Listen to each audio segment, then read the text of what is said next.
मतलब अगर बॉडी बीमार है, सर दर्द है या फिर विटामिन्स की डेफिशिएंसी है तो आप सप्लीमेंट ले लो, गोलियां खा लो और आप फिर एकदम ठीक ठाक चंगे हो जाओगे। पर मन के रोगों का क्या?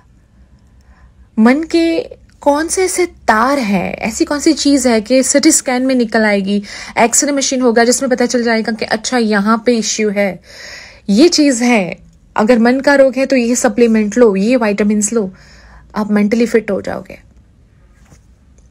पर ऐसा तो कोई मशीन ही नहीं है। साइंस ने इतने सारे इन्वेंशंस किए हैं पर हमें पता ही नहीं है कि एक्चुअली हमारे मन को भी विटामिन्स चाहिए। नहीं लगता आपको ऐसा? विटामिन्स एंड सप्लीमेंट्स अगर शरीर को ठीक कर सकते हैं तो मन को क्यों नहीं? पर ये अलग बात है कि ये जो विटामिन है ये आपको बाजार में नहीं मिलेंगे। हाय, मेरा नाम जिया है और आप मेरे साथ ख्यालों वाली खिड़की में हो और आज का टॉपिक ही है विटामिन B12। हमारा जो मन होता है वो सबसे ज्यादा अफेक्ट करता है, हमारी बॉडी बाद में अफेक्ट करती है।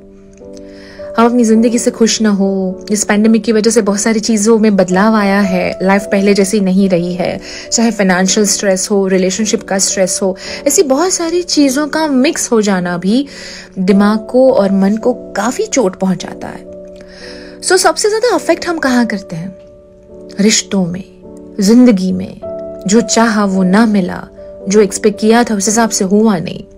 जो रिश्ते होते हैं ना, ये हमारे मन को सबसे ज्यादा, हमारे मन पे इम्पैक्ट छोड़ जाते हैं। सुख का कारण भी वो होते हैं और दुख की वजह भी ये हमारा मन ही होता है। और वैसे भी मैं मानती हूँ कि आजकल रिश्तों में ना न्यूट्रिशन की बहुत जरूरत है। मतलब अगर आप टाइम टाइम पे अपने मन को न्यूट्रिशन देते रहे तो आपके आसपास सब कुछ ठीक हो सकता है। सिंपल। सो विटामिन ए होना बहुत जरूरी है। अब विटामिन ए, अरे अटैचमेंट, हम भले दूर हैं लेकिन एक दूसरे से अटैच है, एक दूसरे से करीब है, ये एहसास भी आपको अंदर से कितना अच्छा रखता है। So vitamin A is equal to attachment, जो आपकी दोस्ती, आपके रिलेशनशिप को फिर एक बार अपलिफ्ट करता है। और विटामिन ए को विटामिन बी का अगर सपोर्ट मिल जाए तो रिलेशनशिप बहुत ज्यादा रिफ्रेश हो जाता है। विटामिन बी, अरे उसमें तो बहुत सारे टाइप्स है ना, B3, B5, B12। बिल्कुल वैसे ही विटामिन बी यानी कि बॉन्डिंग। जब रिश्तों में गलतफहमियां होती हैं तो बॉन्डिंग कमजोर हो जाती है। सो गलतफहमियों के वायरस से लड़ने के लिए विटामिन बी बहुत अच्छा काम करता है, क्योंकि रिश्ता सिर्फ टेम्पररी नहीं होता, वो याद बन के आगे संभालने के लिए भी बहुत काम करता है।